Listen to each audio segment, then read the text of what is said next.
Assalamu alaikum, everybody. This is me, Dr. Rahatul Kadir.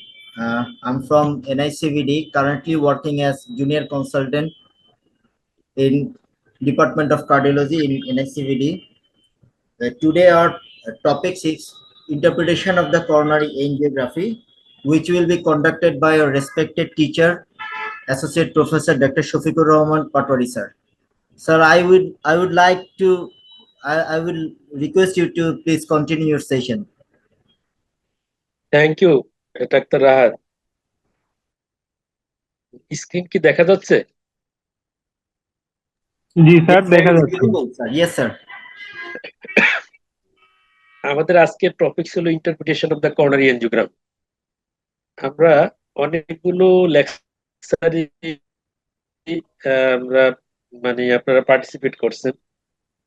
এটা খুবই interesting, কারণ হলো এনজিওগ্রাম করার পর এনজিওগ্রামটা কিভাবে ইন্টারপ্রিটেট করতে হয়, কিভাবে লেশন মরফোলজি বুঝতে হয়, তার জন্য এই লেকচারটা খুবই গুরুত্বপূর্ণ। তা আমি কথা আর বেশি না বাড়ে শুরু করতে চাচ্ছি। হ্যাঁ, আমরা জানি করোনারি এনজিওগ্রামটা কি জিনিস। It is a gold standard procedure two diagnose the coronary artery stenosis. শুধু ডায়াগনোসিস করলেই হবে না। এর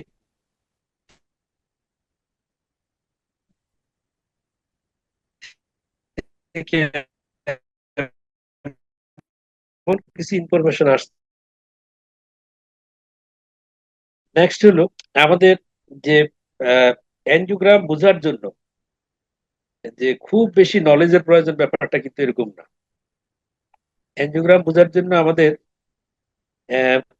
খুব স্কিল লোকেরও প্রয়োজন নাই। বারবার আমরা যখন দেখবো সিডি গুলো দেখতে দেখতে আমাদের নলেজ গেইন করতে, এর জন্য স্পেশাল আইকিউ বা খুব বেশি নলেজের প্রয়োজন আমাদের নাই। আর অ্যানালাইসিসের জন্য আমরা প্রথমে বলছিলাম যে করোনারি আর্টারির বেসিক অ্যানাটমিটা আমাদের জানতে হবে। To know the basic anatomy of coronary artery, anomalous origin of coronary artery, information and anatomy of the graft vessel, if the patient underwent CBG, view of coronary angiogram, এবং ভিউগুলি আমাদের ভালোভাবে understanding হতে হবে, যার ফলে এবং তখনই আমরা করোনারি আর্টারি গুলো আইডেন্টিফাই করতে পারবো। এবং ইন্টারপ্রিটেশনের জন্য we focus the 16 point for the interpretation in the coronary angiogram. যেমন আমরা যদি পয়েন্টগুলো আমরা ডিসকাশন করি, যে একটা হচ্ছে TIMI flow, myocardial blush, stenosis, lesion length, bifurcation lesion, calcification, dissection, perforation, coronary artery aneurysm, thrombus in the coronary artery, myocardial breeze, ostial lesion, ulcerated lesion, full lateral flow, coronary artery fistula, and tortuosity. আমাদের 16টা point দেখা উচিত যখন আমরা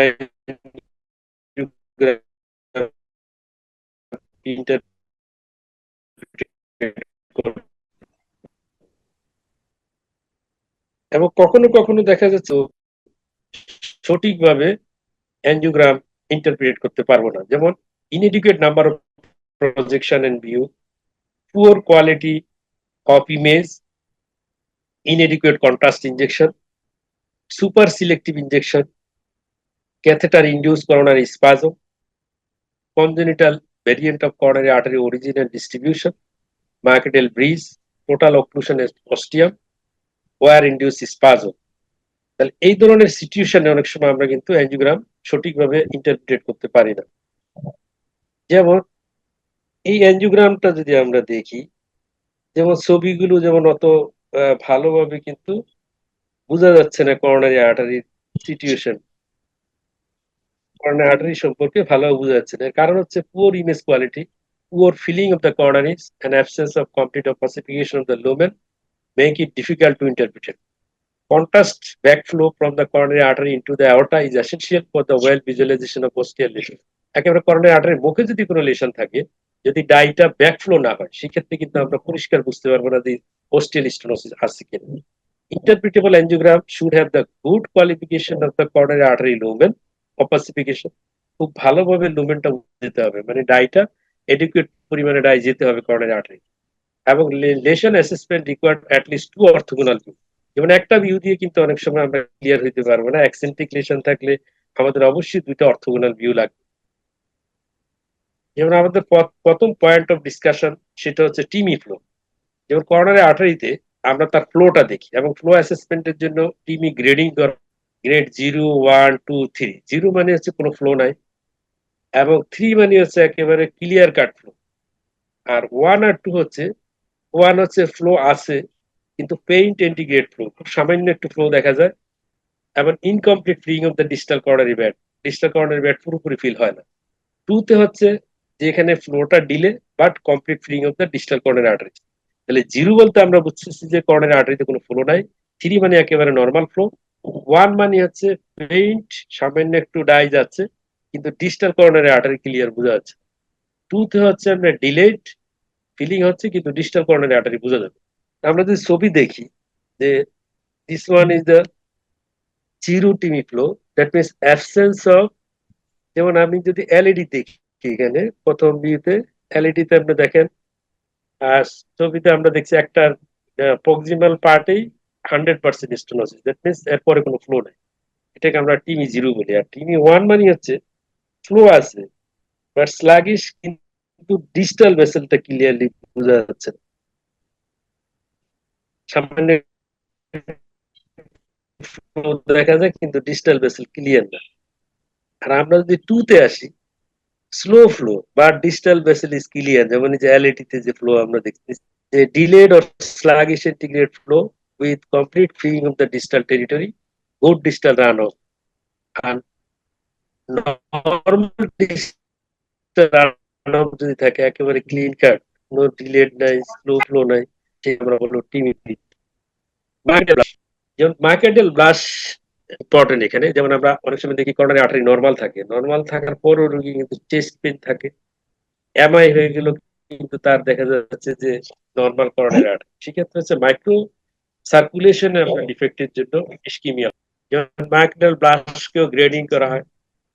is angiographically measures the macular perfusion when hypothesized that optimal angiographic perfusion is defined by a TIMI-3 flow and the myocardial সুন্দর myocardial perfusion হয়, সেক্ষেত্রে TIMI-3 থাকতে হবে আর myocardial blast grade 2 or 3 থাকতে হবে। In general, a good myocardial blast is associated with a better outcome, indicating proper blood flow and oxygen delivery to the heart muscle. আমরা যদি grading দেখি, myocardial blast grading, এখানে আমরা 0, 1, 2, 3। 0 মানে কোনো myocardial blast নাই, দ্যাট মিনস কন্ট্রাস্ট ডেন্সিটি একেবারেই poor, দেখা যাচ্ছে যে কোনো মাইক্রো সার্কুলেশন কিছুই বোঝা যাচ্ছে না। থ্রিতে হচ্ছে একেবারে normal myocardial blush, that means contrast density খুব, কোলাটারাল সার্কুলেশন ওয়েল ডেভেলপড মনে হচ্ছে। এখন যেটা হচ্ছে নন ইনফ্রাক্ট আর্টারি, ইনফ্রাক্ট আর্টারি সবগুলোতে একই রকম ফ্লো, মাইক্রো সার্কুলেশন যদি ওয়েল ডেভেলপড হয় আমরা নর্মাল মাইক্রোডেল ব্লাস্ট করি। আর 1 মানে হচ্ছে minimum myocardial blush or contrast density, moderate myocardial blush হলো 2 or contrast density but less than that obtained from the ipsilateral non-infarct related coronary artery। মানে আমরা দুইটা আর্টারি দেখলাম, একটা হচ্ছে নন ইনফ্রাক্ট রিলেটেড করোনারি আর্টারি থেকে যেভাবে মাইক্রো সার্কুলেশন আসতেছে, ইনফ্রাক্ট রিলেটেড মাইক্রো ভেসেল থেকে ওইভাবে মাইক্রো সার্কুলেশন আসতেছে না। সেই ক্ষেত্রে হচ্ছে আপনার আমরা বলবো যে মডারেট মাইক্রোডেল ব্লাস্ট। যেমন আমি যদি কিছু ছবি দেখাই, যেমন মাইক্রোডেল ব্লাস্ট গ্রেড 0। 0 মানে হচ্ছে এখানে দেখেন কোনো ব্লাড ভেসেল দেখা যাচ্ছে না, মাইক্রো সার্কুলেশন, কিন্তু এখানে দেখেন অনেক মাইক্রো সার্কুলেশন দেখা যাচ্ছে। যেমন এখানে দেখেন ডিস্টাল করোনারি আর্টারিতে মাইক্রো সার্কুলেশন অনেক বেশি, যেটাকে আমরা মাইক্রোডিয়াল ব্লাস্ট গ্রেড 3 আমরা বলতে পারি। It indicate well develop microcirculation. Next আমরা স্টেনোসিস যদি দেখি, যে all visualize and non visualize artery comment in report. আমাদেরকে ভিজুয়ালাইজ আর্টারি, নন ভিজুয়াল সবই আমাদেরকে রিপোর্টে কমেন্ট করতে হবে কতটুকু স্টেনোসিস আছে। তারপর হচ্ছে যেমন আমরা বলি কোনটা 50% স্টেনোসিস, 70%, 90%, লেশার টাইপ, লেশনটা কি ধরনের সেটা আমাদেরকে বুঝতে হবে। যেমন অ্যাকসেন্ট্রিক না কনসেন্ট্রিক, ডিফিউজ, ডিসক্রিট, তারপর সিভিয়ারিটি, এগুলো সবকিছু আমাদেরকে নোট করতে হবে অ্যাঞ্জিওগ্রামের রিপোর্টে। যেমন এই ছবিটাতে যদি আমরা দেখি যে আরসিএ অ্যাঞ্জিওগ্রাম সংখ্যা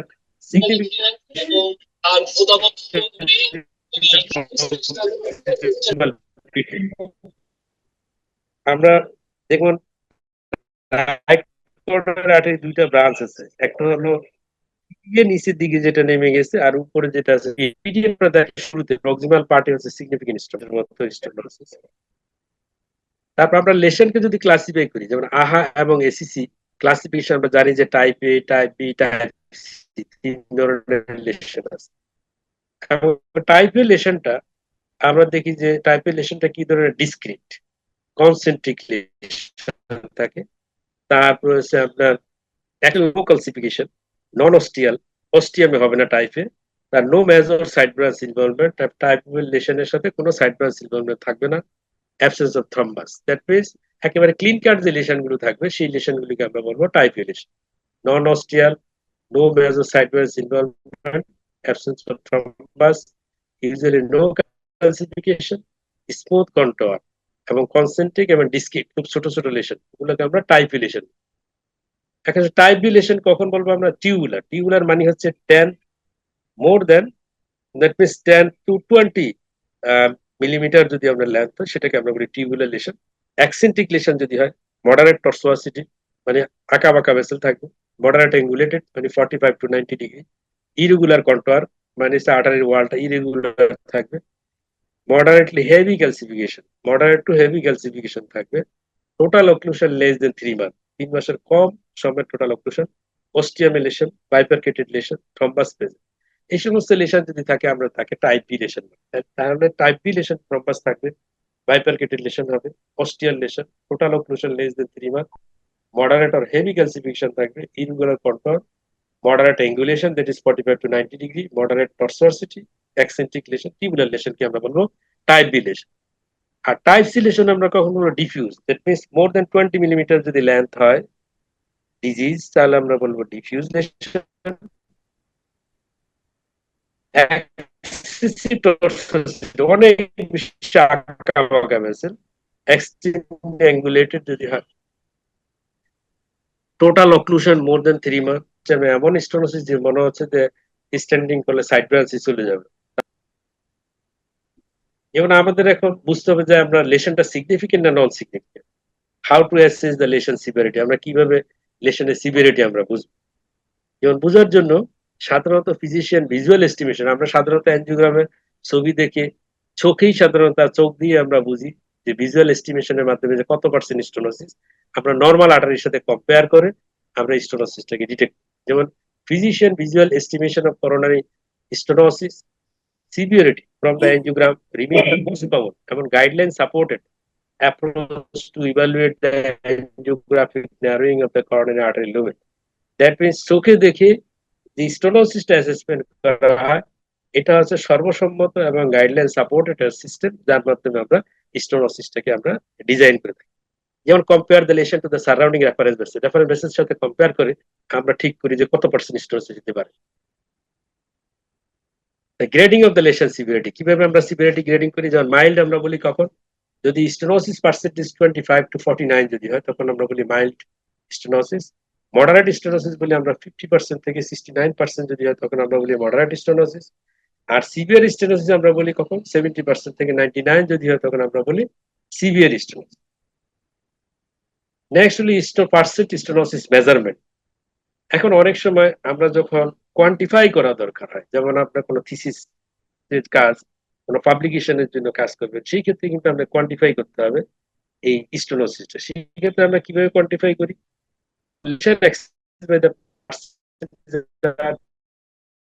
diameter stenosis.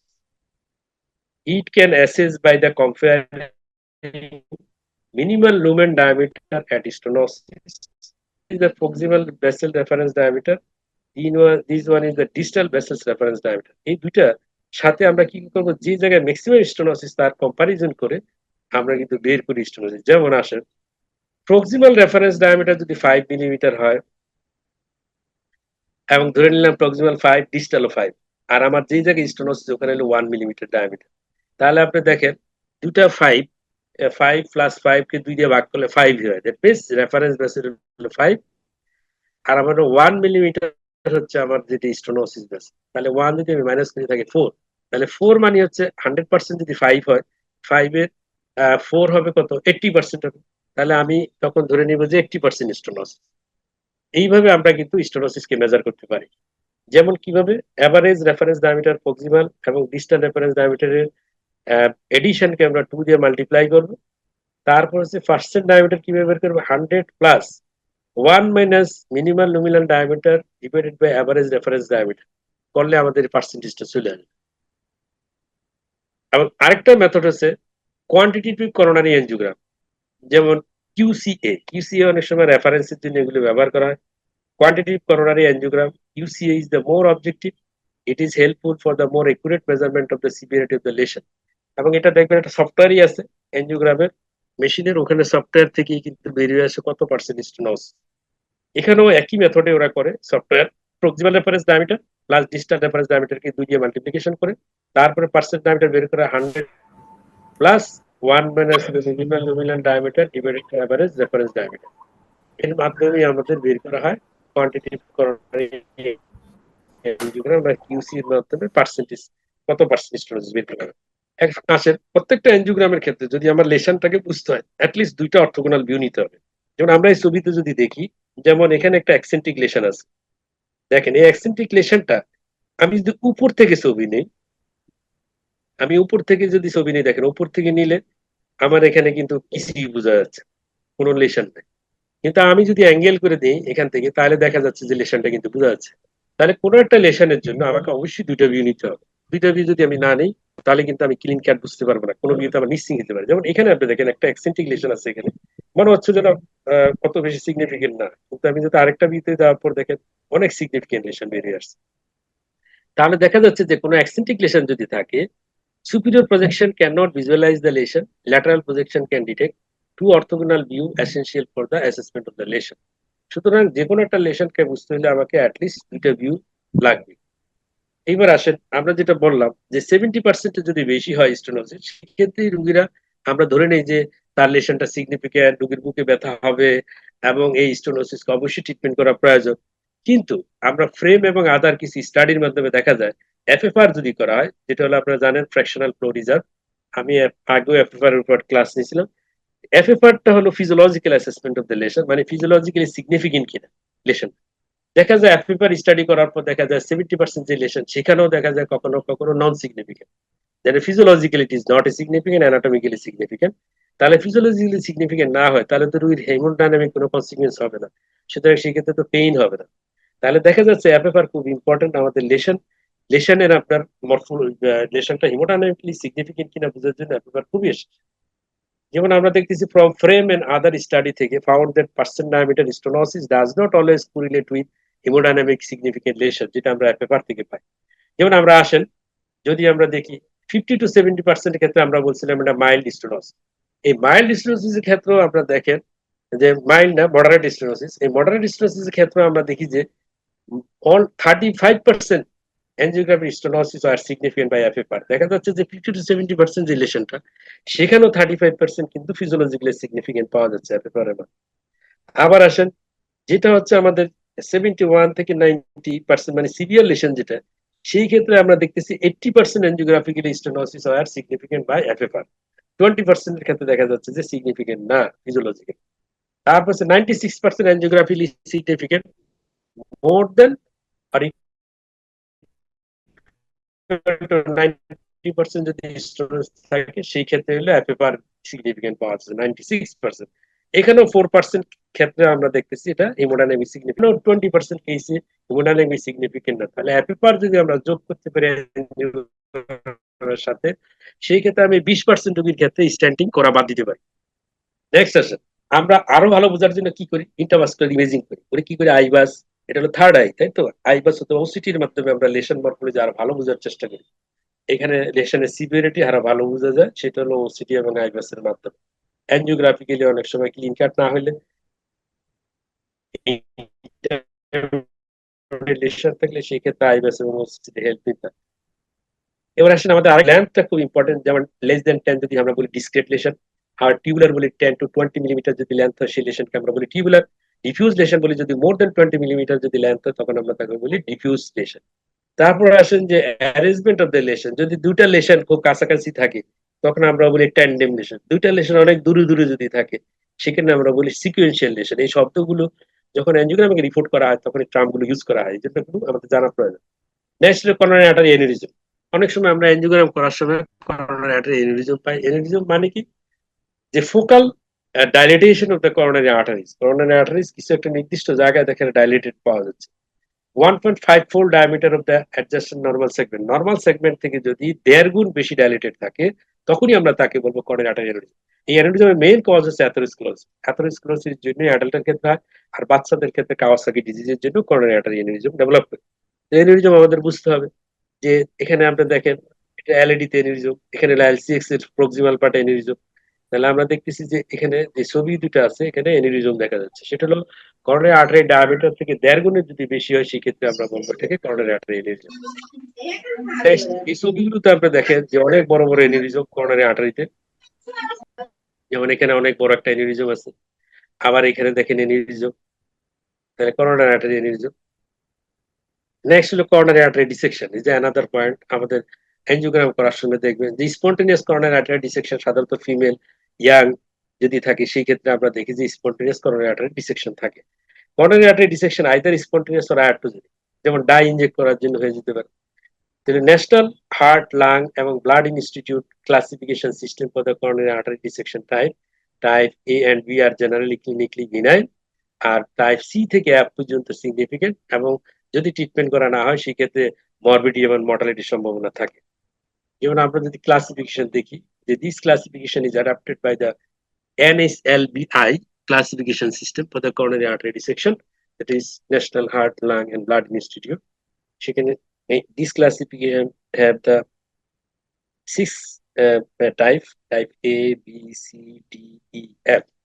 টাইপ এ তে দেখেন জাস্ট লুমিনাল হেজিনেস, সিম্পল একটা ক্র্যাক লাইনের মতো দেখা যেতে পারে, that is minor radiolucent area. Type B তে হচ্ছে আপনার লিনিয়ার ডিসেকশন, আপনার প্যারালাল ট্র্যাক্ট অথবা ডাবল লুমিনের মতো দেখা যাবে, কিন্তু কোনো ডাই পারসিস্ট করবে না, সেটা হলো টাইপ বি। এ এবং বির ক্ষেত্রে সাধারণত তেমন ট্রিটমেন্টের প্রয়োজন হয় না, এটা লিভ অ্যালোন, রেখে দিলে পরে ঠিক হয়ে যাবে। কিন্তু টাইপ সি দেখেন সেটা হলো ব্লাড ভেসেলের বাইরে কিন্তু ডাই চলে গেছে, that means extraluminal contrast staining, extraluminal cap of the dye with persistent contrast, এবং এটা অ্যাঞ্জিওগ্রামের পরও দেখা যাবে যে ডাইটা রয়ে গেছে এখানে, পারসিস্টেন্ট স্ট্যান্ডিং হয়ে গেল, এটা হলো টাইপ সি। টাইপ ডি তে আপনি পাবেন কি স্পাইরাল ডিসেকশন। স্পাইরাল ডিসেকশনে কি পাবে, excessive contrast straining of the lumen, angiogram পরও এখানে কন্ট্রাস্ট রয়ে গেছে আর্টারির ভিতরে, এটা স্পাইরাল ডিসেকশন। তারপর হচ্ছে dissection with persistent filling defect, এরকম দেখা যাচ্ছে যে ডাই এখানে জমে আছে, পারসিস্টেন্ট ফিলিং ডিফেক্ট, সেটা টাইপ ই। টাইপ এফ হচ্ছে ডিসেকশনের কারণে একেবারে করোনারি ফ্লোই বন্ধ হয়ে গেল, 100% বন্ধ ফ্লো, সেই ক্ষেত্রে আমরা বলবো নো ডিস্টাল ইন্টিগ্রেট ফ্লো, সেই ক্ষেত্রে আমরা বলবো টাইপ এফ। সুতরাং type C to type F পর্যন্ত আমাদের ট্রিটমেন্ট করা প্রয়োজন। 1 and B it may leave alone, আর সি টু এফ পর্যন্ত ট্রিটমেন্ট না করলে তার মরবিডিটি মর্টালিটির সম্ভাবনা বেশি। যেমন এখানে দেখেন একটা করোনারি আর্টারি ডিসেকশন আছে, রাইট করোনারি আর্টারি, একেবারে উপর থেকে যদি আমরা দেখি এখানে একটা প্লেব দেখা যায় প্রক্সিমাল পার্টে, এখন ডিসেকশন এক্সটেন্ড করতে করতে ডিস্টাল পার্টে যে দেখেন ফ্লুইড স্লাগিশ হয়ে গেছে, দ্যাটস আর্টারি ডিসেকশন। তারপর দেখেন এই এখানে আমরা দেখেন অস্টিও একেবারে হচ্ছে অ্যাওর্ট অস্টিয়াল ডিসেকশন, ডিসেকশন এক্সটেন্ড করতে করতে অ্যাওর্টাতে চলে গেছে, মানে carefully observe the coronary pressure wave from, মানে আপনাকে আগে প্রেসার দেখতে হবে করোনারি। করোনারি যদি ড্যাম্পিং থাকে প্রেসার, তাহলে কিন্তু কন্ট্রাস্ট ইনজেকশন করলেই কিন্তু, ড্যাম্পিং থাকলেই কিন্তু করোনারি আর্টারি ডিসেকশন হয়ে যাবে। সুতরাং ইনজেকশন করার আগে আমাদের সবার আগে দেখতে হবে যে করোনারি আর্টারিতে প্রেসার ড্যাম্পিং আছে কিনা, যদি প্রেসার ড্যাম্পিং থাকে ডাই দেওয়া যাবে না। নেক্সট হলো করোনারি আর্টারি টর্সোসিটি, যেটাকে আমরা ক্যাট বলি। ক্যাট হলে, CAT is a prevalent angiographic finding commonly associated with aging, মানে বয়স যাদের বেশি তাদের টর্সোসিটি বেশি, যাদের হাইপারটেনশন থাকে, যাদের অ্যাথেরোস্ক্লেরোটিক ডিজিজ থাকে তাদের ক্ষেত্রে আমরা দেখি যে সবচেয়ে বেশি হলো ক্যাট পাওয়া যায়। Preliminary evidence suggests that the degeneration of the elastin, আর্টারির গায়ে যে ইলাস্টিন থাকে, সেই ইলাস্টিন ডিজেনারেশনের জন্য সাধারণত extracellular matrix in the vessel wall, যে এটা কম্পোনেন্ট ইলাস্টিনটা, তার ডিজেনারেশনের কারণেই হচ্ছে করোনারি আর্টারি টর্সোসিটি ডেভেলপ করে। ক্যাট তাহলে এইজিং, হাইপারটেনশন এবং অ্যাথেরোস্ক্লেরোসিসের জন্য দেখেন কেমন টর্সোসিটি, এরকম যদি টর্সোসিটি থাকে সেই ক্ষেত্রে হচ্ছে কি আপনার, মানে আমরা অ্যানজিওপ্লাস্টি করা কিন্তু খুব ডিফিকাল্ট হয়, ওয়্যার নেওয়া যায় না, তারপর হলো ওয়্যার যদি পার হয় বেলুন যাবে না, বেলুন গেলে স্টেন যাবে না, মানে এই ধরনের সিচুয়েশন হয় যে এক্সেসিভ যদি টর্সোসিটি থাকে। নেক্সট হলো আলসারেটেড লেশন, লেশনের ভিতরে আলসারেশন আছে কিনা দেখতে হবে। যেমন an ulcerated lesion is defined as a cavity in the vessel wall with disruption of the intima। যেমন ইন্টিমাতে আপনার কি হবে, ইন্টিমাতে ডিসরাপশনের জন্য ইন্টিমা দিয়ে ভিতরে কি হবে, আপনার ডাইটা চলে যাবে, তাহলে ডাই প্লাগের ভিতরে চলে যাবে। তাহলে আমরা যদি ইন্টিমাল ডিসরাপশন পাই এবং কেভিটির ভিতরে ডাই পাই, তখনই আমরা বলবো যে দিস ইজ আলসারেটেড লেশন। যেমন আলসারেটেড লেশনকে 3টা গ্রেডে ভাগ করা আছে। গ্রেড 0 মানে কোনো ফিলিং ডিফেক্ট নাই, কিচ্ছু নাই, দ্যাট ইজ আলসারেশন নাই। এখন আসেন, গ্রেড 1 হচ্ছে ulceration is present when the lesion contain a neck, একটা নেকের মতো থাকবে, with contrast material dissecting under the flag and either proximal or distally, মানে ফ্ল্যাগের উপরে নিচের দিকে দেখবেন যে ডাই চলে যাচ্ছে, মুখটা দেখবেন খোলা, একটা নেকের মতো থাকবে। তারপর হচ্ছে গ্রেড 2 হচ্ছে ulceration is present when there is a distant extravascular extravasation of the contrast material and material with the appearance of the mushroom, যেমন মাশরুমের মতো, মানে হচ্ছে যেন ভেসেলের লাইনের বাইরেও চলে গেছে। সেটাকে আমরা, যদি ভেসেলের লাইনের ভিতরে থাকে তাহলে আমরা বলবো গ্রেড 1 আলসারেটেড লেশন। এবার আসেন অ্যানাদার পয়েন্ট, দেন আমরা 16 পয়েন্টের আমরা বলছি যে আমরা 16টা পয়েন্ট দেখি অ্যাঞ্জিওগ্রামের ভিউর সময় এই পয়েন্টগুলো আমাদেরকে অ্যানালাইসিস করতে হয়। যেমন লেশনটা বাইপারকেটেড কিনা, looking for bifurcated lesion where coronary artery is split into the two branches, one of the characteristics seen during the interpretation। যেমন আমরা বাইপারকেটেড লেশন কিভাবে ডিজিগনেট করি, এটা মেদিনা ক্লাসিফিকেশনের মধ্যে দেখবেন মেদিনাতে 3টা পয়েন্ট থাকে, যেমন 111। প্রথমটা হচ্ছে কি প্রক্সিমাল, তারপর হচ্ছে প্রক্সিমাল মেইন ভেসেল, আর দ্বিতীয় ডিজিটটা হচ্ছে আপনার ডিস্টাল মেইন ভেসেল, আর থার্ড ডিজিটটা হচ্ছে আপনার সাইড ব্রাঞ্চ। এই 3টাকে আমরা একত্রে এক্সপ্রেস করি।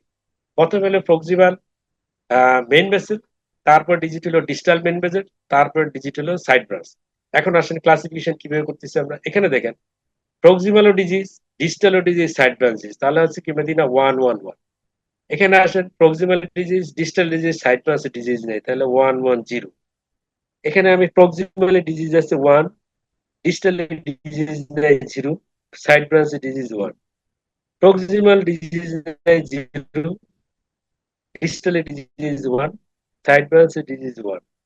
এখানে দেখেন শুধু প্রক্সিমাল ডিজিজ, তখন আমরা বলবো 100। শুধু ডিস্টালি যদি, সুন্দর একটা ক্লাসিফিকেশন সিস্টেম যেখানে হচ্ছে 3টা ভেসেলকে আমরা নেই।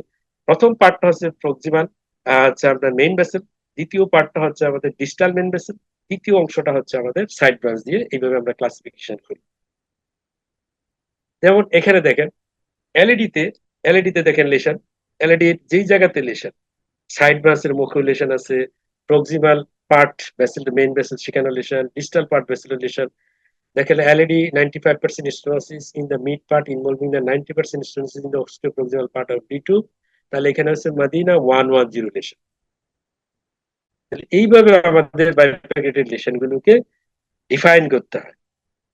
নেক্সট হচ্ছে RCA, যেমন এখানে RCA তে দেখেন RCA ডিস্টাল লেশন, PDA তে লেশন, PLB ব্রাঞ্চ, 3টা ব্রাঞ্চ, নিচেরটা হচ্ছে PDA, উপরেরটা হচ্ছে PLB, আর প্রক্সিমাল যেটা সেটা হলো PDA। RCA এখানে দেখেন যে dominant right coronary artery shows 99% stenosis in the distal part at bifurcation involving ostial proximal part of PDA and PLB। এখানেও দেখেন মদিনা 110। তাহলে আমরা 1 হচ্ছে কি মেইন ভেসেল, তার ডিস্টাল মেইন ভেসেল, তারপর সাইড ব্রাঞ্চ। নেক্সট আসে থ্রম্বাস, মানে আমরা আরেকটা characteristics of the interpretation of the coronary angiogram is the thrombus. কোন থ্রম্বাস আছে কিনা আমাদের দেখতে হবে। যেমন প্রাইমারি পিসিএ করতে গেলে আমরা প্রচুর থ্রম্বাস পাই, তাই তো? সেটা বুঝতে হবে থ্রম্বাসটা। থ্রম্বাস কিভাবে বোঝা যায়? ফিলিং ডিফেক্ট থাকে, কন্ট্রাস্ট রিটেনশন হয়ে যায়, তারপর হলো আপনার decrease contrast density, haziness of the contrast, irregular lesion contour, smooth convex meniscus at the site of the total obstruction, poor or no collateral. তাহলে থ্রম্বাস থাকলে এই সমস্ত ক্যারেক্টারিস্টিক দিয়ে আমরা আইডেন্টিফাই করার চেষ্টা করি। এই থ্রম্বাসকেও আবার থ্রম্বাস স্কেল আছে, থ্রম্বোলাইসিস ইন মাইক্রো ইনফ্রাকশন, এখানে থ্রম্বাস স্কেল করা আছে।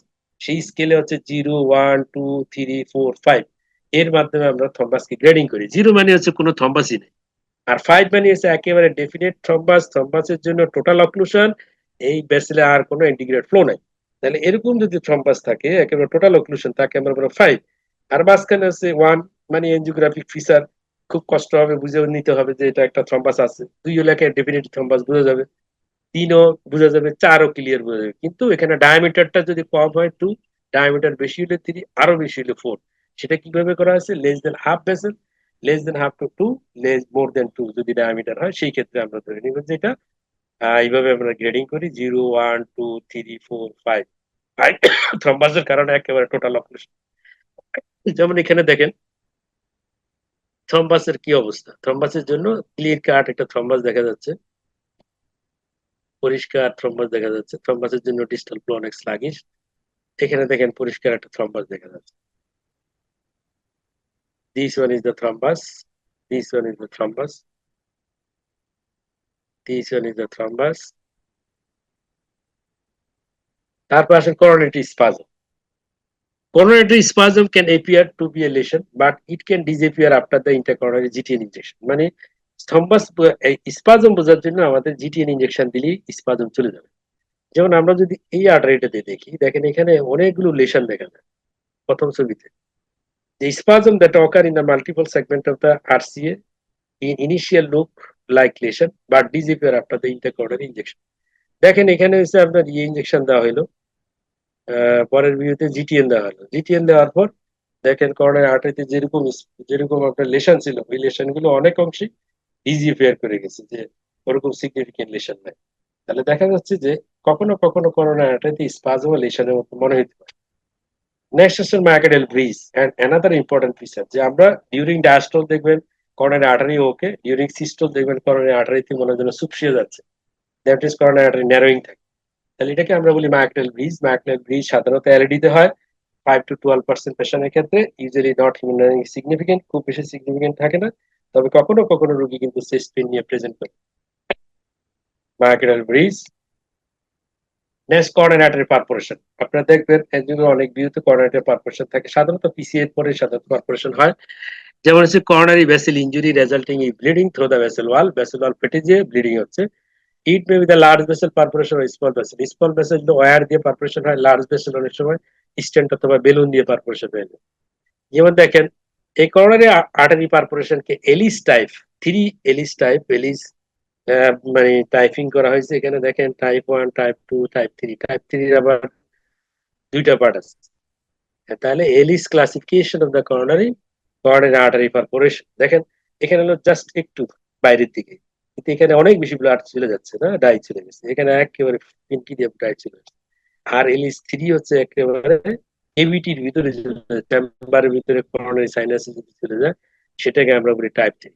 যেমন টাইপ 1 আসেন presence of the extraluminal crater without extravasation, মানে ব্লাড ভেসেলের বাইরে যায় নাই কিন্তু ওয়ালের ভিতরে আছে কিন্তু বাইরে চলে গেছে।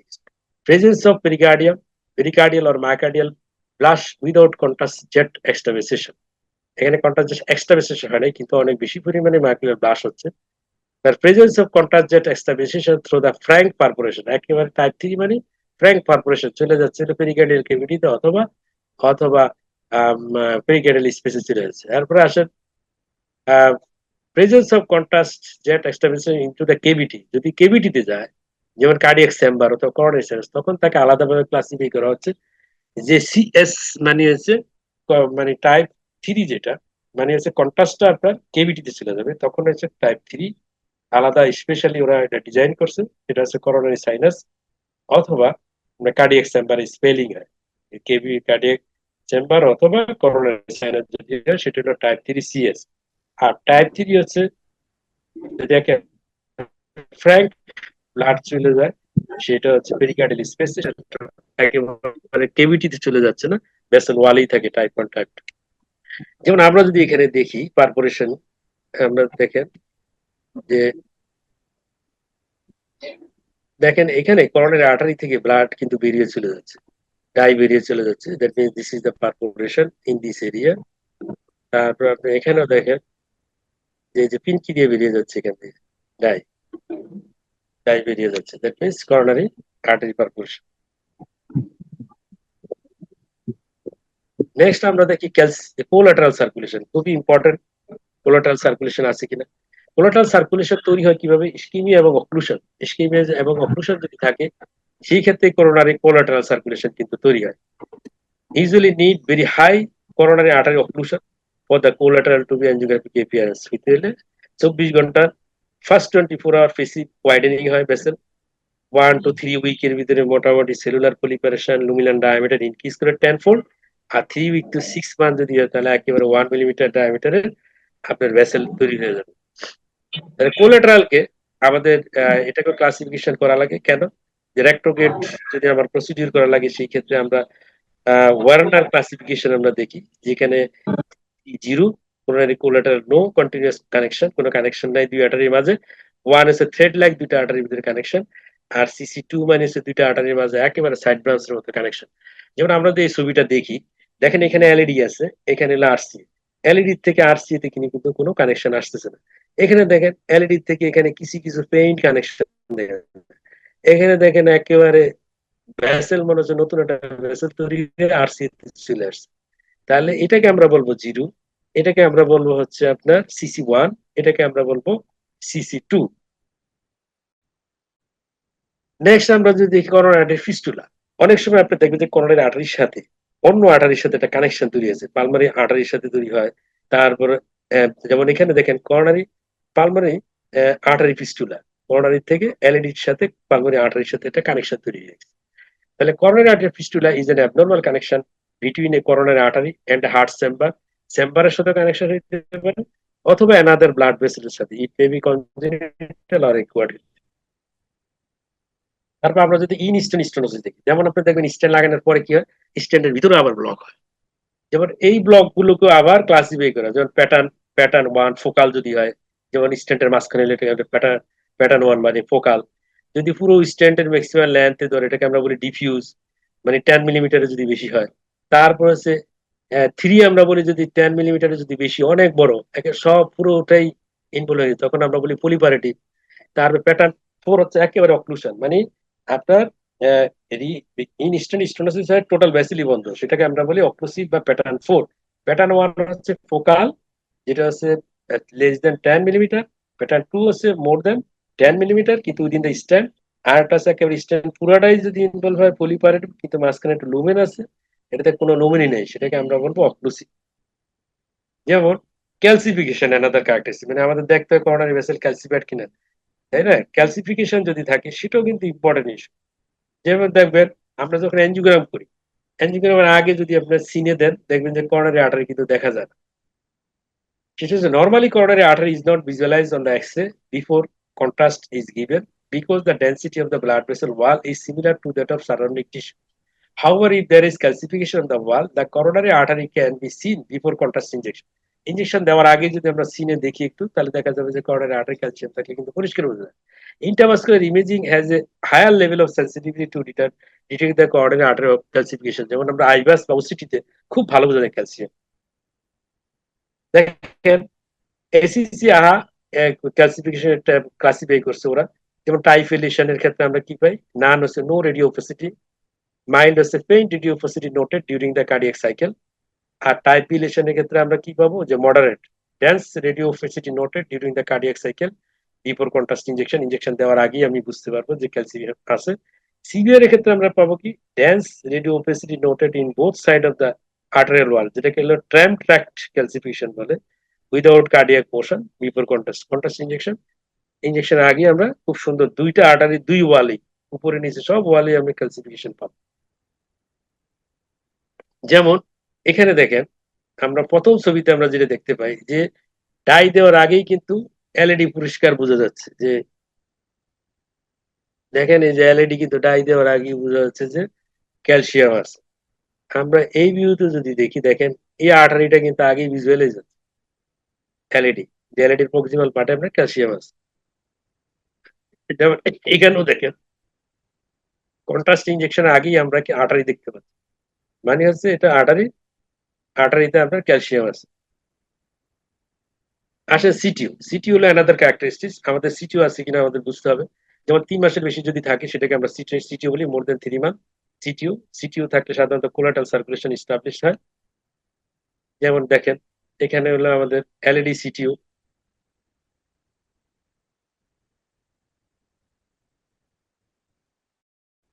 দেখেন এটা হচ্ছে এলইডি সিটিও।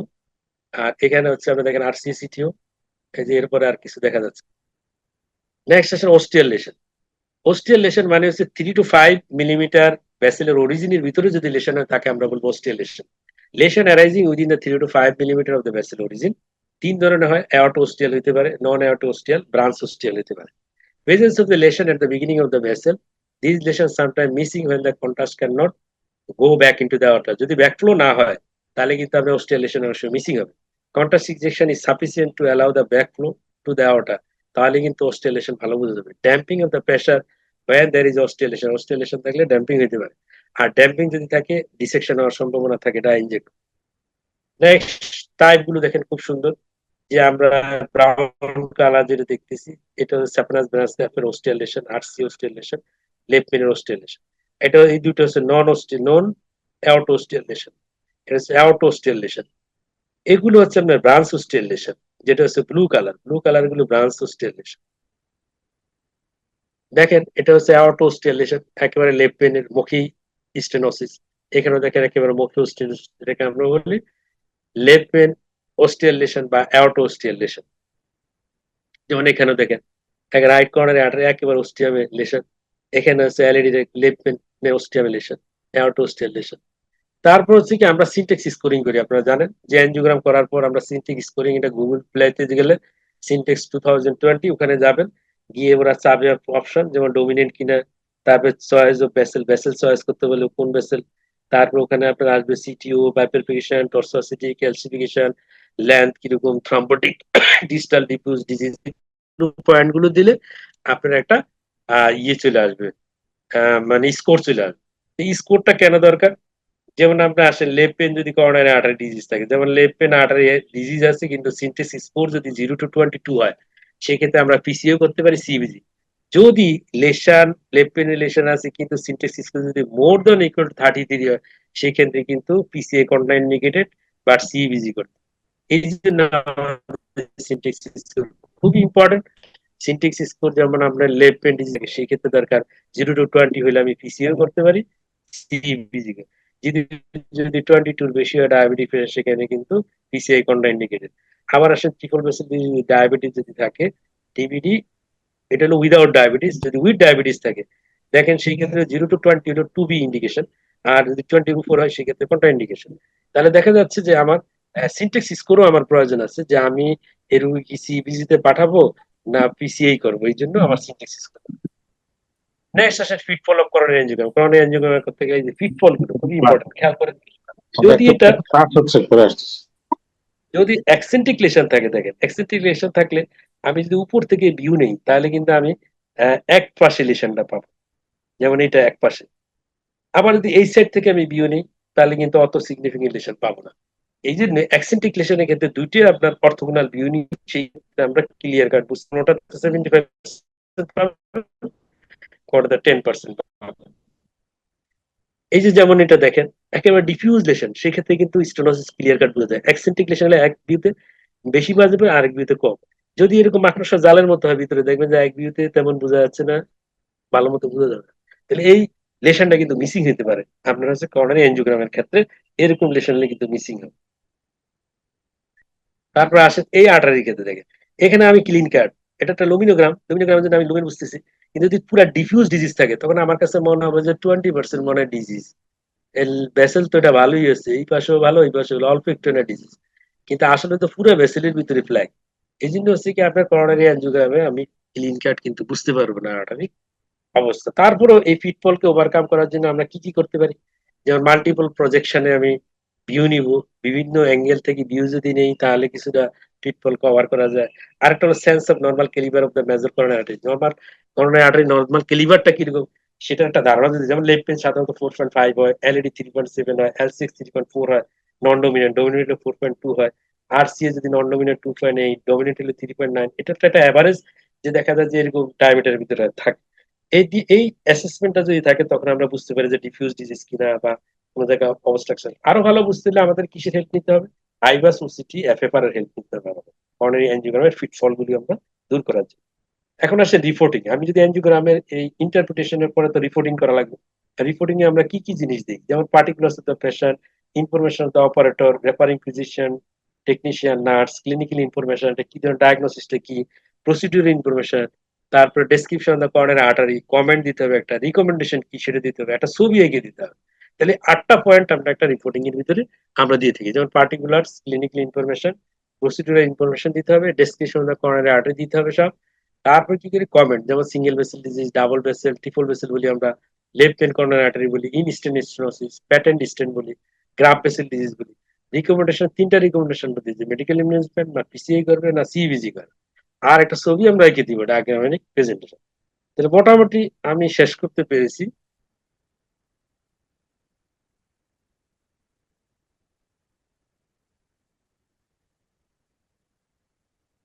মানে আমি আজকে আপনাদের যে টপিকটা নিয়ে আলোচনা করলাম সেটা হলো একটা অ্যানজিওগ্রাম করার পর কিভাবে আপনি ইন্টারপ্রিটেট করবেন। সেই ইন্টারপ্রিটেশনের জন্য আমাদের একটা ভালো ভিউ লাগবে এবং খুব ভালোভাবে যাতে ছবিগুলো যেন আসে দেখতে হবে। তারপর আমি বলছি 16টা পয়েন্ট আমরা কিন্তু দেখি ইন্টারপ্রিটেশনে, তাহলে এই পয়েন্ট গুলো সম্পর্কে আমার একটা ধারণা থাকতে হবে। তারপর আমরা বলছি রিপোর্টিং করার সময় আমাদের কতগুলো ইম্পর্টেন্ট জিনিস থাকবে, রোগীর পার্টিকুলার্স আমার থাকতে হবে, তাই না? তারপর ক্লিনিক্যাল ইনফরমেশন থাকতে হবে, প্রসিডিউর কি আমি প্রসিডিউর করলাম সেটা ডিটেল থাকতে হবে, এবং কোন ফিজিশিয়ান কাজটা করছে সেই সম্পর্কে ইনফরমেশন থাকতে হবে। একটা আর্টারি ডেসক্রিপশন থাকতে হবে, আর্টারি গুলো যে ডেসক্রিপশন আমরা 16টা পয়েন্টের মাধ্যমে আমরা বোঝানোর চেষ্টা করছি। তারপর হচ্ছে কি আমরা আর কি কি জিনিস দেখি আমরা, তারপর হলো আমরা যে জিনিসগুলো আমরা দেখি সেটা হলো যে আহ, Thank you, sir, for your excellent presentation, sir. It was a phenomenal presentation, I must agree. Sir, you have covered every type of lesson in this presentation. So this is a milestone presentation for intervention cardiology, sir. I request sir আপনি এই প্রেজেন্টেশনটা যদি share করেন এটা সবার জন্য পরবর্তীতে খুব উপকার হবে স্যার। হ্যাঁ, আমি ওই যে ইনসেপ্টা ফার্মাসিউটিক্যালস কে বলবো তারা যেন এটা রেকর্ডিংটা যদি দিয়ে দেয় সেই ক্ষেত্রে হবে কি সবার জন্য সুবিধা হবে আর কি। Sir, thank you. I think if there is any question, you can ask to our respected teacher. So the floor is for question and answer session. Sir myocardial ব্লাস্টটা যে বললেন স্যার একটু ভালো মতো বুঝতে পারিনি স্যার। মায়োকার্ডিয়াল ব্লাস্ট, জি sir. Myocardial blush আসলে কিছুই না। আপনি যদি কোলাটারাল সার্কুলেশনের কথা চিন্তা করেন, যেমন আপনি দেখবেন এনজিওগ্রাম করার সময় কিছু কিছু এনজিওগ্রামে দেখবেন যে অনেক বেশি ব্লাড ভেসেল দেখা যায় না, আবার কিছু কিছু এনজিওগ্রাম করলে আপনি দেখবেন যে শুধু বড় বড় আর্টারি ছাড়া কিচ্ছু দেখা যাচ্ছে না। এখন শুধু যদি বড় বড় আর্টারি গুলিই দেখা যায়, যেমন আরসিএ দেখা যাচ্ছে, একের আরবোরাইজেশন দেখা যাচ্ছে না, কোলাটারাল সার্কুলেশন গুলি যদি ওয়েল ডেভেলপ না করে সেক্ষেত্রে আমরা বলি মায়োকার্ডিয়াল ব্লাস্ট জিরো, কোনো ভেসেলই দেখা যাচ্ছে না। তারপর আমরা থ্রি বলি কখন, যখন দেখা যাচ্ছে যে খুব ভালো আপনার কোলাটারাল গুলো ওয়েল ডেভেলপ দেখা যাচ্ছে। কোলাটারাল ওইটাকে বলা যায় না, এটা হচ্ছে কি একেবারে মানে খুব সূক্ষ্ম ব্লাড ভেসেল যে মাইক্রো সার্কুলেশন, সেই মাইক্রো সার্কুলেশন গুলোই আমরা সাধারণত মায়োকার্ডিয়াল ব্লাস্টে দেখা যায়, মাইক্রো সার্কুলেশন যেগুলো ভিজুয়ালাইজ হয়। এবং মাইক্রো সার্কুলেশন গুলো আমরা, এটা খুব ইম্পর্টেন্ট ইস্যু, কিন্তু আপনি দেখবেন যে কোন রোগীর দেখা যাচ্ছে যে করোনারি আর্টারি বড় বড় ভেসেল গুলো একেবারে নর্মাল এনজিওগ্রাম করার পর নর্মাল, কিন্তু রোগীর বুকে ব্যথা থাকে, দ্যাট মিনস মাইক্রোভাস্কুলার ডিজিজের কারণে কিন্তু এই ডিজিজ গুলো হয়। এবং মাইক্রোভাস্কুলার ডিজিজ বুঝতে হলে আমাদের কিন্তু মায়োকার্ডিয়াল ব্লাস্ট দেখতে হবে।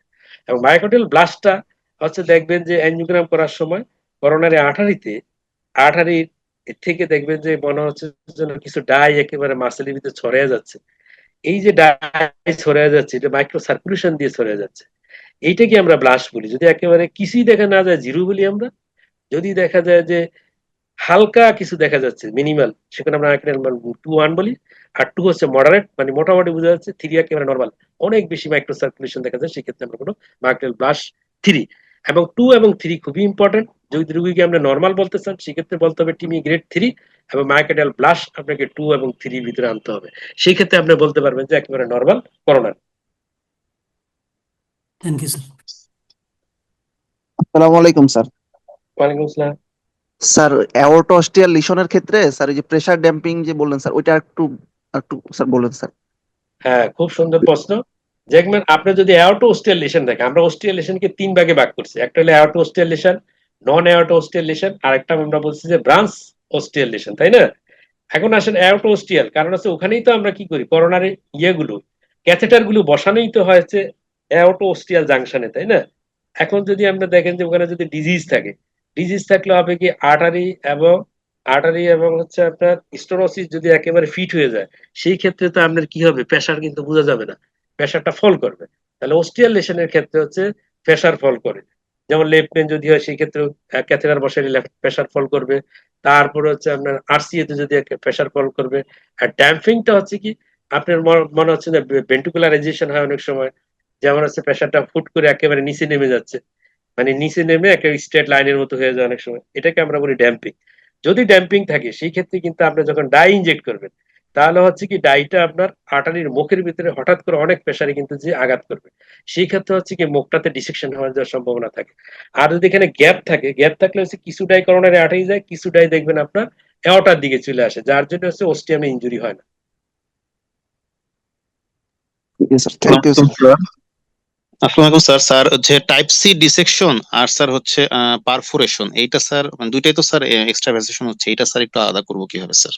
Thank you. হ্যাঁ, খুব খুব সুন্দর প্রশ্ন যে এইবার হলো পারফোরেশন আর হলো ডিসেকশন, তাই তো? আপনি আসেন যখন পারফোরেশন ডিসেকশন হবে না, ডিসেকশন হয়ে যখন একেবারে বাইরেই চলে যাবে না, তখন তো ওটা পারফোরেশনই চলে যাচ্ছে বেসিক্যালি। যেমন আমরা ডিসেকশন যদি দেখি, দেখেন ডিসেকশনের ক্ষেত্রে একেবারে এক্সট্রাভেসেশন হইলে সেটাকে আমরা ডিসেকশন বলবো না, সেটা কিন্তু পারফোরেশনে হবে। এখন আসে ডিসেকশনে আমরা যেটা বলছি, ডিসেকশনে আমরা 5-6টা টাইপ বলছিলাম।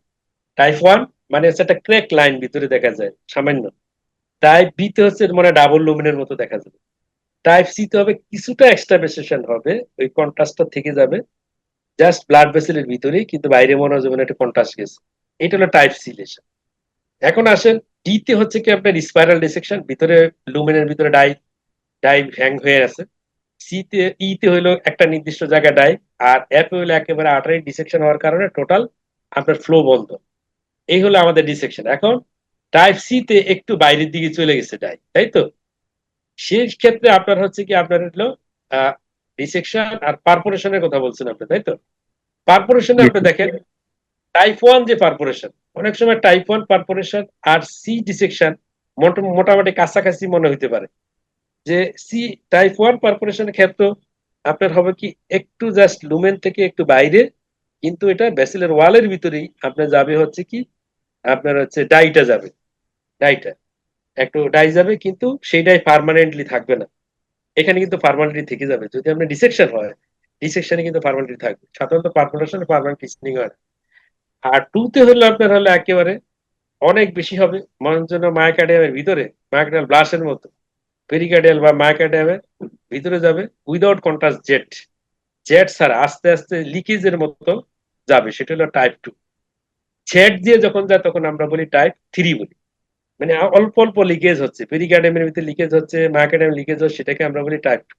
টাইপ 1 হচ্ছে লিকেজটা শুধু লুমেনের ভিতর পর্যন্ত থাকে, কিন্তু পরবর্তীতে ডাই আপনার চলে আসতেছে, কিন্তু আপনার ডিসেকশনে কিন্তু ডাইটা হ্যাং হয়ে থাকে।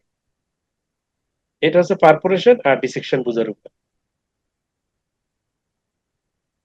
স্যার এফএফআর একটু জানতে চাই স্যার, হ্যাঁ বলেন। এফএফআরটা কি এবং ইম্পর্টেন্সটা কি, কিভাবে মাপা হয়? এফএফআর না, এফএফআরটা হচ্ছে কি আমি একটা ক্লাস দিয়েছিলাম আপনাদের এফএফআর এর উপর। এফএফআর হলো একটা লেশনের প্রক্সিমাল পার্টে যে প্রেসার থাকে আর ডিস্টাল পার্টে যে প্রেসার থাকে, এই দুইটার প্রেসার ডিফারেন্সকে আমি ফ্লো দিয়ে যদি ভাগ করি, তাহলে যেই ফ্র্যাকশনটা আসবে ওই ফ্র্যাকশনটাকে আমরা বলি এফএফআর আমরা বলি।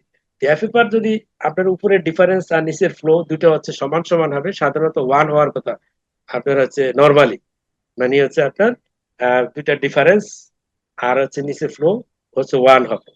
যদি আপনার এফএফআর যদি আমরা দেখি যে আপনার 77.0 যদি নিচে হয়, সেই ক্ষেত্রে আমরা বলি যে সিগনিফিকেন্ট হিমোডাইনামিক্যালি সিগনিফিকেন্ট লেশন, মানে হচ্ছে এখানে যে লেশনটা আছে লেশনের কারণে করোনারি আর্টারির ভিতরে আপনার ফ্লো কমে যাচ্ছে, এটাকে আমরা বলি সিগনিফিকেন্ট লেশন।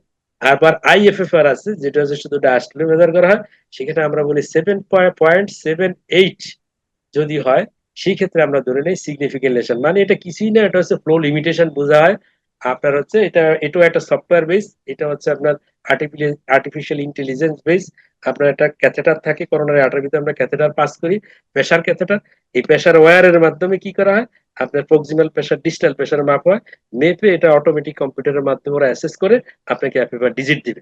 যদি 0.70 যদি আপনার আপনার যদি হচ্ছে বেশি হয়, তাহলে তো আপনি ধরে নেবেন যে এটা সিগনিফিকেন্ট, আর যদি কম হয় তাহলে ধরে দেবেন নন সিগনিফিকেন্ট। আমি কি বুঝাইতে পারছি? জি স্যার, থ্যাংক ইউ স্যার। এটা আসছে কেন? আমাকে আসছে হচ্ছে দেখা যায়, হ্যাঁ গ্রাফ বলেন। টেবল ব্যাসেল সম্বন্ধে কোনো কমেন্ট করতে পারবো কিনা আমরা?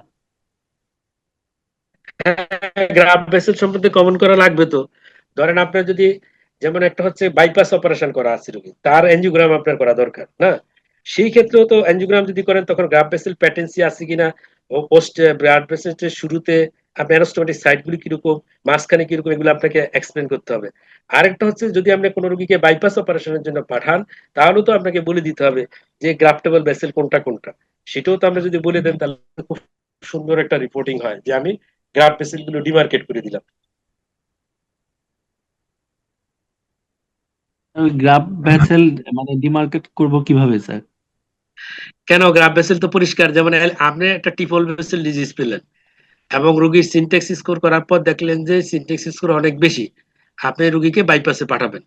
তাহলে আপনি যদি বাইপাসে পাঠান, সেই ক্ষেত্রে আপনাকে গ্রাফ ভেসেল বলে দিতে হবে না। যেমন আমি এলইডির, যেমন দেখা গেল এলইডির প্রক্সিমাল পার্টে ডিজিজ আছে, আমার মিড পার্ট এবং ডিস্টাল পার্ট একেবারে ক্লিন কাট, তাহলে আমি বলে দিলাম যে গ্রাফটেবল ভেসেল হচ্ছে distal LED, mid to distal LED হচ্ছে গ্রাফটেবল ভেসেল। তাহলে সে গ্রাফটা মিড পার্টে অথবা ডিস্টাল পার্টে সে গ্রাফটা বসাইতে পারে লিমা টু এলইডি। আবার আমি এখানে এলসিএক্স এলেশন আছি, কিন্তু ওয়েম ব্রাঞ্চটা খুবই ভালো, ওয়েম ওয়ানটা হেলদি এবং ভেসেলটা কেলিভার ভালো, সেক্ষেত্রে আমরা বলে দিলাম ওয়েম ওয়ানটা হচ্ছে গ্রাফটেবল হচ্ছে। আবার আরসিএ তে লেশন আছে, ডিফিউজ লেশন, কিন্তু পিডিএটা ভালো, আমরা বলে দিলাম পিডিএ গ্রাফটেবল ভেসেল। তাহলে তো বলা যাবে না কেন? ক্লিন কাট বলে দেওয়া যাবে যে আমার গ্রাফটেবল ভেসেল কটা আছে, কোন কোন জায়গায় আমার গ্রাফ লাগানো যাবে। স্যার ওটাকে গ্রাফটেবল বেসিল কেন বলে? হ্যাঁ বলেন, আবার বলেন। স্যার ওটাকে গ্রাফটেবল বেসিল কেন বলে? ও গ্রাফটেবল ভেসেল কেন বলা হয়? যেমন আপনার স্টোনোসিস আছে, আমি যদি সিএবিজি করি, সিএবিজি করলে সিএবিজির উদ্দেশ্য কি? সেখানে অ্যাওর্টা থেকে আপনার লেশনের ডিস্টালি আমাকে কি একটা কানেকশন তৈরি করতে হয়, তাই তো? সেটা লিমা দিয়ে করা যায়, রিমা দিয়ে করা যায়, অথবা আপনার সুপারফিশিয়াল যেটা হলো সাপানাস ভেইন দিয়ে আমরা করি, তাই তো?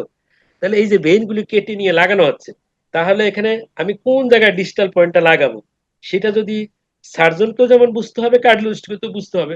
যে যদি আপনার গ্রাফটেবল যদি কোনো ভেসেল না থাকে, আপনি রুগীরা বাইপাসে পাঠায় কি লাভ হবে? ধরেন এলএডি, এলসিএক্স এবং আরসিএ ডিস্টাল ভেসেল সব ডিজিজ, হ্যাঁ, ডিস্টাল ভেসেল গুলি ন্যারো হয়ে গেছে ডায়াবেটিসের কারণে, তো সেই রুগীর বাইপাস করে কোনো লাভ হবে? কোনো লাভ হবে না তো। সুতরাং আপনাকে তো খুঁজে বের করে দিতে হবে যে গ্রাফটেবল ভেসেল আছে কি নাই। যদি গ্রাফটেবল ভেসেল না থাকে, সেখানে বাইপাসের কোনো বেনিফিট নাই। আর হলো কি, কোন রোগীর যদি 60% ব্লক থাকে, কোন রোগীর যদি 60% স্টেনোসিস থাকে একটা আর্টারিতে, তাহলে হলো কি ওনার কি ওই ভেসেলে সিগনিফিকেন্ট ডিজিজ বলা যাবে? সিগনিফিকেন্ট বলতে হলে 70% এর উপরে হলে সিগনিফিকেন্ট আমরা বলি। আর হচ্ছে এখন আসেন, আমি একটা কিন্তু এখানে স্টাডি দেখাইছি যে আপনার আমরা 70% উপরে হলে অ্যাঞ্জিওগ্রাফিক্যালি আমরা বলি সিগনিফিকেন্ট, এটা হলো নন অস্টিয়াল। আর অস্টিয়াল যদি আমরা 50% বা তার বেশি হলে আমরা সিগনিফিকেন্ট বলি। কিন্তু এফএফআর এ দেখা যাচ্ছে যে যেখানে আমাদের 52 হচ্ছে আপনার 70% এর ক্ষেত্রে 38% ক্ষেত্রেই দেখা যায় সিগনিফিকেন্ট লেশন কিন্তু পাওয়া যায়। সেই ক্ষেত্রে আমরা অ্যাঞ্জিওগ্রাম করে যখন 60% লেশন পাই, আমরা রোগীকে বলি যে আপনার বুকে ব্যথা হয় কিনা। যদি বুকে ব্যথা হয়, সেই ক্ষেত্রে আমরা বলি যে এটাতে স্ট্যান্ডিং করে নিতে হবে। দ্যাট মিনস আমরা ক্লিনিক্যাল কোরিলেশন করার চেষ্টা করি। আর যদি আপনার এফএফআর করার সুযোগ থাকে, 60% লেশনের ক্ষেত্রে রোগী যদি সিমটম থাকে, সেই ক্ষেত্রে আপনাকে এফএফআর করে নেওয়া উচিত। এফএফআর করে নিয়ে দেখতে হবে হিমোডাইনামিকলি সিগনিফিকেন্ট কিনা। যদি হিমোডাইনামিক সিগনিফিকেন্ট হয়, সেক্ষেত্রে স্ট্যান্ডিং করার প্রয়োজন আছে। বুঝতে পারছি। আর স্যার জিটিএন কতখানি দিলে পরে রোগীর বিপি ফল করবে না? এবার আসেন জিটিএন ইনজেকশন কিভাবে দিতে হয়। জিটিএস ইনজেকশন দেওয়ার নিয়ম হচ্ছে at least 100 millimetre mercury systolic pressure থাকতে হবে। 100 to 120 যদি থাকে, তাহলে সেই ক্ষেত্রে হচ্ছে 100 মাইক্রোগ্রাম জিটিএন দিতে পারবেন। আর 120 এর যদি উপরে থাকে, সেই ক্ষেত্রে আপনার 200 মাইক্রোগ্রাম পর্যন্ত জিটিএন দিতে পারবেন। Thank you sir. Sir angiographically thrombus বুঝবো কিভাবে স্যার? এনজিওগ্রাফিক্যালি কনফার্ম হবো যে এটাই থ্রোম্বাস। স্যার জিটিএনটিতে বিপি কত থাকতে হবে? জিটিএন এর জন্য, জিটিএন এর জন্য অ্যাটলিস্ট 100 মিলিমিটার মার্কারি প্রেসার থাকা উচিত। আর একটা প্রশ্ন হচ্ছে থ্রম্বাস কিভাবে বুঝবো? খুব ইন্টারেস্টিং কোশ্চেন। আমি কিন্তু এখানে দেখাইছি আপনাদের থ্রম্বাস। এখন আসেন, থ্রম্বাস বুঝে হলো ফিলিং ডিফেক্ট থাকে, কন্ট্রাস্ট রিটেনশন থাকে। ওই যে জায়গায় থ্রম্বাস ওখানে কিছু কিছু কন্ট্রাস্ট জমে যায়, মানে কালো কালো দেখা যায়। আবার হচ্ছে কি ডিক্রিজ কন্ট্রাস্ট ডেন্সিটি, মানে কন্ট্রাস্ট যাচ্ছে না। তারপর অনেক সময় হেজিনেস থাকে জায়গাটা, আবার ইরিগুলার থাকে, মনে যেন ইরিগুলার দেখা যাচ্ছে। কখনো কখনো একেবারে টোটাল অক্লুশন হয়ে যাচ্ছে ওই জায়গায়, হঠাৎ করে টোটাল অক্লুশন। তারপর হচ্ছে কোনো টোটাল অক্লুশন বাট কোনো ফুল কোলাটারাল সার্কুলেশন নাই, সেই ক্ষেত্রে আমরা থ্রম্বাস বুঝতে পারি। তারপরও আপনার হচ্ছে যখন এনজিওগ্রাম করা হয় থ্রম্বাসটা একেবারে সাদা সাদা দেখা যায়, আর কালো কালো যেগুলো থাকে ওটা হচ্ছে ডাই এর জন্য, আর থ্রম্বাসটা সাধারণত হোয়াইট অ্যাপিয়ারেন্স হয়। থ্রম্বাস বার্ডেন থাকলে সেই ক্ষেত্রে আসলে ট্রিটমেন্টটা কি, মানে থ্রম্বো অ্যাসপিরেশন বা এই ধরনের কোনো প্রক্রিয়ার দিকে যেতে হয় নাকি? হ্যাঁ, যদি আহ, থ্রম্বাস অনেক বেশি থাকে, থ্রম্বাস সাকশন করে থ্রম্বাসকে বের করে নিয়ে আসা যায়। অথবা আপনি যদি অনেক বেশি থ্রম্বাস থাকে ইন্ট্রাকরোনারি আপনার থ্রম্বোলাইটিক ড্রাগ দিবেন, অথবা আপনার হচ্ছে 2B3B রিসেপ্টর ব্লকার দিবেন, আপনার ইন্টিগ্রিন দিতে পারেন, অ্যাবসিসিমেট দিতে পারেন, ইন্ট্রাকরোনারি হচ্ছে আপনার থ্রম্বোলাইটিক এজেন্ট দিতে পারেন। অনেক বেশি থ্রম্বাস বার্ডেন থাকলে অ্যাসপিরেটও করা যায়, থ্রম্বোসাকশন করে থ্রম্বাস বের করে নিয়ে আসা। আপনার যদি মনে হয় যে অনেক বেশি থ্রম্বাস অ্যাসপিরেশন করতে গেলে সমস্যা হবে, সেই ক্ষেত্রে অ্যানজিওগ্রাম করে রোগীকে আপনার থ্রম্বোলাইটিক ড্রাগ দিতে পারেন, যেমন টেনেক্টিপ্লেজ দিতে পারেন। টেনেক্টিপ্লেজ দিলে একটা প্রাইমারি পিসিএর সমানই কাজ করে, প্রায় 90% মতো ভেসেল ওপেন হয়। কিন্তু সেই রোগীর যদি এসটি এলিভেশন এমআই না থাকে তাহলে কি টেনেক্টিভ প্লেস দেওয়া যাবে? গুড। যদি এসটি এলিভেটেড এমআই নাই, কিন্তু ভিতরে যদি আপনার সাধারণত এসটি এলিভেটেড এমআই থাকলে 100% অক্লুশন থাকে। এসটি এলিভেটেড এমআই যদি হয় সেই ক্ষেত্রে হলো 100% অক্লুশন। 100% অক্লুশন যখন হয় সেই ক্ষেত্রেই তো আমরা টেনেক্টিভ প্লেস দিতে বলবো, আর ইন্টারকরোনারি থ্রম্বোলাইসিস ইউজ করার জন্য বলি। আর যদি দেখা যায় যে আপনার ভেসেল লুমেন ওকে বা থ্রম্বাস বেশি, সেই ক্ষেত্রে আমরা সাধারণত 2B3B রিসেপ্টর ব্লকার ইউজ করি, ইন্টিগ্রিন ইউজ করি আমরা।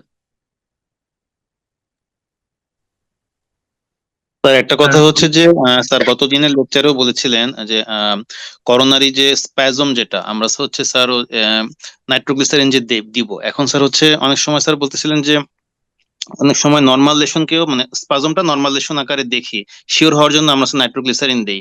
কিন্তু আমরা স্যার হচ্ছে প্র্যাকটিক্যালি যেটা দেখি যে ইনভ্যারিয়েবলি আমরা নাইট্রোগ্লিসারিন দেই না।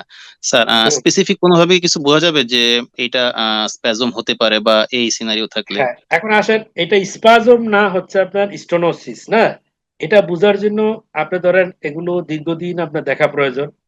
একটা অবজারভেশন খুব ইম্পর্টেন্ট ইস্যু। এখন অবজারভেশনে আমরা কি দেখি? হ্যাঁ, কি জিনিস দেখি? একটা হলো ফিক্সড এন্ড ট্রানজিয়েন্ট ন্যারোইং। ঠিক আছে, দেখা গেল যে যদি অ্যাথেরোস্ক্লেরোটিক লেশন হয় তাহলে এটা হচ্ছে একটা ফিক্সড লেশন হয়, লোকালাইজ ন্যারোইং হয় করোনারি আর্টারিতে প্লাগের জন্য। আর স্পাজম যদি হয় এটা মানে ট্রানজিয়েন্ট, রিভার্সিবল। ঠিক আছে, কনস্ট্রিকশন অফ দ্য আর্টারিয়াল লোবেন, এটা হচ্ছে আপনার ট্রানজিয়েন্ট এবং রিভার্সিবল হয়। এবং পাশ এটা অনেক সময় স্পন্টেনিয়াসলি দেখা যায় যে রিজলভ হয়ে গেছে। দেখা গেল আপনি ডাই দিচ্ছেন, এক স্পাজম দেখা যাচ্ছে, আবার কিছুক্ষণ পরে দেখা যাচ্ছে নাই। এটা হলো স্পাজমের ক্ষেত্রে হবে। কিন্তু যদি অ্যাথেরোস্ক্লেরোটিক লেশন হয় এটা কিন্তু ফিক্সড হবে, এটা কোনোভাবেই কিন্তু আমরা চেঞ্জ হবে না। এনজিওগ্রাফিক্যালি নর্মাল আর্টারির ভিতরেই সাধারণত দেখা যায় যে আপনার স্পাজম হয়। ডিজিজ আর্টারির ভিতরে স্পাজম হইতে পারে, কিন্তু একেবারে স্পাজম যেটা ক্লিন কাট সেটা সাধারণত নর্মাল করোনারি আর্টারিতে হয়, যারা ড্রাগ এডিক্টেড থাকে তাদের ক্ষেত্রে বেশি হয়। এবং লোকেশন যদি আমরা দেখি, স্পাজমটা সাধারণত এটা হচ্ছে ব্রাঞ্চ পয়েন্টে, যে জায়গা থেকে ব্রাঞ্চ আসছে সেই পয়েন্টে সাধারণত বেশি হয়। আবার হচ্ছে মুখে হয়, যেখানে ক্যাথেটারটা আপনার ক্যাথেটার ইনডিউস, ক্যাথেটারের কাছাকাছি এই ধরনের জায়গায় সাধারণত আপনার হচ্ছে স্পাজমটা হয়। তারপর স্পাজম আছে কিনা সেটা বোঝার জন্য স্পাজম প্রভোকেশন টেস্ট করা হয় এসিটাইলকোলিন অথবা আর্গোনোভিন দিয়ে। আমরা সেটা হচ্ছে স্পাজম করোনারি আর্টারিতে আছে কিনা সেটা আমরা প্রভোকেশন টেস্টের মাধ্যমে বুঝতে পারি। তারপর হলো অপটিক্যাল কোহেরেন্স টোমোগ্রাফির মাধ্যমে আমরা বের করতে পারি এটা কি স্পাজম কিনা। তারপর ইসিজি তে আমরা কিছু চেঞ্জ দিয়ে আমরা বুঝি, যেমন ট্রানজিয়েন্ট এসটি এলিভেশন হলো, আবার এসটি এলিভেশন চলে গেল। আমরা তো জানি যেটা ফ্রিঞ্জ মেটাল এঞ্জিনের ক্ষেত্রে আমরা এরকম পাই। তো সবকিছু মিলিয়ে কিন্তু আপনাকে হিসাব করতে হবে যে এটা স্পাজম কিনা। ঠিক আছে, একটা সুনির্দিষ্ট পয়েন্ট দিয়ে আমরা বুঝতে পারবো। তা অনেক সময় আইসিইউ এর পেশেন্ট আমরা অনেক পাই অথবা এএস এর পেশেন্ট দেখা যাচ্ছে এনজিওগ্রাম করতে আসছে পেশেন্ট সিমটোমেটিক 50% এলএডি লেশন, সেক্ষেত্রে আসলে কি করেন স্যার? মানে স্ট্যান্টিং করেন বা নাকি স্যার পরবর্তী আইএফআর বা পেট সিটি বা এই ধরনের কিছু? হ্যাঁ, এখন যদি আপনি দেখেন যে একটা ইন্টারমিডিয়েট লেশন, মানে এটা আপনার কাছে কনফিউশন হচ্ছে এটা 70% না কিন্তু 60% এর মতো, কিন্তু আবার রোগীর হচ্ছে পেইন হচ্ছে, তাহলে সেই ক্ষেত্রে তো অবশ্যই এই আঠারির কারণেই তাহলে ব্যথা হচ্ছে ধরে নিতে হবে। মানে সেটা হচ্ছে ক্লিনিক্যালি সিগনিফিকেন্ট লেশন, ঠিক আছে, অ্যানজিওগ্রাফিক্যালি না। তো সেই ক্ষেত্রে যদি এফএফআর ফেসিলিটি থাকে, বলা তো হচ্ছে যে সব ক্ষেত্রে এফএফআর থাকা উচিত। এফএফআর যদি ফেসিলিটি থাকে তাহলে এফএফআর করলেই তো আপনি বুঝতে পারবেন হিমোডাইনামিক সিগনিফিকেন্ট অর নট। আর না থাকলে তো আপনাকে ক্লিনিক্যাল জাজমেন্ট করে আপনাকে ব্যবস্থা নিতে হবে। ক্লিনিক্যাল জাজমেন্টে যদি দেখা যায় আপনি রুগীকে ছেড়ে দিলেন, কয়েকদিন পর আবার রুগীকে ফলো আপ করেন, যদি রুগী বলে যে না আমার টিপিক্যাল ইসকেমিক চেস্ট পেন হয়, তারপর ইন্টারমিডিয়েট টাইপের লেশন, সেক্ষেত্রে আপনাকে স্ট্যান্ডিং করে দিতে হবে।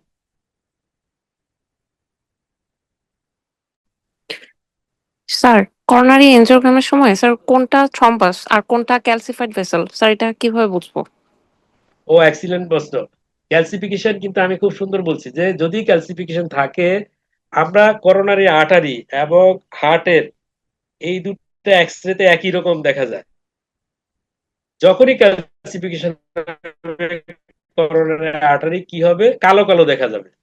এবং আসেন, ডাই দেওয়ার আগেই করোনারি আর্টারি সুন্দর দেখা যাবে কালো, করোনারি আর্টারি কালো রঙের। তাহলে যদি করোনারি আর্টারির ভিতরের দিকে বাইরের দিকে যদি কালো স্ট্যান্ডিং থাকে উইদাউট ডাই দেওয়ার আগেই, তাহলে বুঝতে হবে দিস ইজ ক্যালসিফিকেশন। এখন ক্যালসিফিকেশন এখানেও স্কোরিং আছে, ক্যালসিফিক মাইল্ড হতে পারে, নো ক্যালসিফিকেশন মডারেট হতে পারে, সিভিয়ার হতে, সিভিয়ার মানে কি ট্র্যাম ট্র্যাক ক্যালসিফিকেশন আমরা বলছি, যে আউটার ওয়ালে ক্যালসিফিকেশন, ইনার ওয়ালে যদি ক্যালসিফিকেশন, তাহলে আমরা ট্র্যাম ট্র্যাক ক্যালসিফিকেশন। একটা ওয়ালে যদি ক্যালসিফিকেশন থাকে সেটা আমরা বলছি মডারেট ক্যালসিফিকেশন। আর মাইল্ড ক্যালসিফিকেশন হচ্ছে জাস্ট মানে ডিসক্রিট ক্যালসিফিকেশন দেখা যাচ্ছে, সেটা হলো ডাই দেওয়ার আগেই আমরা সিনে দিলেই করোনারি আর্টারি ক্লিন কার্ড বোঝা যায় ক্যালসিয়ামের জন্য, সেটাকে আমরা ক্যালসিফিকেশন বলবো। আরো ভালো বুঝতে হলে আইভাস এবং ওসিটি হলো সবচেয়ে best way to identify the calcification in the coronary artery. Sir, damping আর হলো ভেন্ট্রিকুলারাইজেশন, ওইটা কি খুবই কমনলি হয়? অ- কমন, ওটা কি কমনলি হয়? এটা যদি অস্টিয়াল লেশন হয় সেই ক্ষেত্রে তো হবে। তারপরে ধরেন আমরা করোনারি আর্টারি এবং ক্যাথেটারের সাইজ যদি একই রকম হয়ে যায় এবং মুখে মুখে, সেই ক্ষেত্রে তো আপনার সুযোগ আছে ড্যাম্পিং হয়ে যাওয়ার। তখন আমরা হলো স্লোলি ডাই দেবো, তাই না? না, তখন আপনাকে ডিসএঙ্গেজ করতে হবে, মুখ আচ্ছা। থেকে ফ্রি করে নিতে হবে। ফ্রি যদি না করেন, ডাই দিলে অস্টিয়ামটা ফেটে যাবে না, জি স্যার। ডিসেকশন হয়ে যাবে।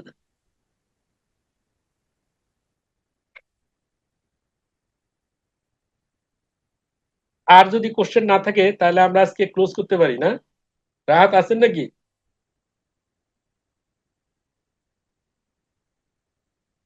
তাহলে আজকে আমরা ক্লোজ করে দিচ্ছি না? ধন্যবাদ সবাইকে। Thank you sir. Thank you. Thank you, sir. It was a very Rahat, good session, Rahat sir. Conclusion.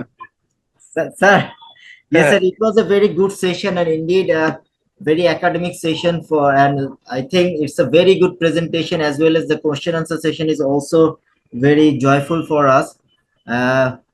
I hope we can see many of this kind of presentation in future and pray for your good health as well as for your next promotion and hope to see you in NICVD very soon. ঠিক আছে, ধন্যবাদ আপনাকে। Ji sir. Assalamu alaikum, sir. ওয়ালাইকুম আসসালাম। ঠিক আছে sir.